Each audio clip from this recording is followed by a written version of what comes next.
welcome to Availity Access. I'm Shelby Brown. Hi Shelby, I'm Susan Bellile, Principal for Health Plan Risk and Quality at Availity. Great, thanks for joining us today, Susan.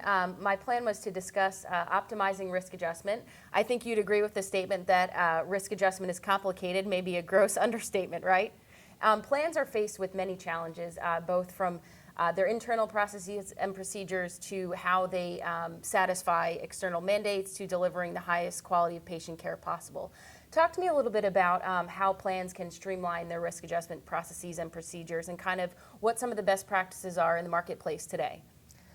Payers have a big challenge in obtaining all the information that they need from the providers who are treating their health plan members. There will always be a need to gather additional information, but the payers can be more successful if they consolidate their requests so the provider's not getting a question from the quality department and the risk department and the claims department.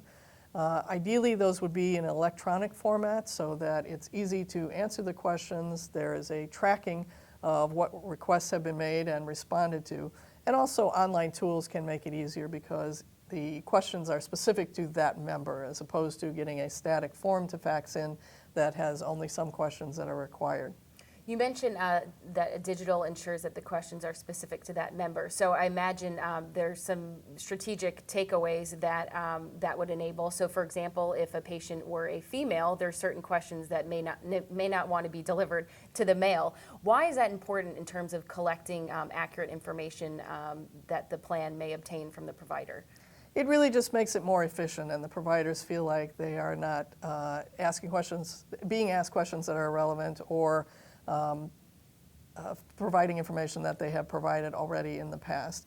Online tools can also make it easy to attach documents that are required as supporting evidence for some of the information that's being requested. Okay, great. So it sounds like digital is the way to go, right? Absolutely. Okay, great. Thanks for joining us. Appreciate it.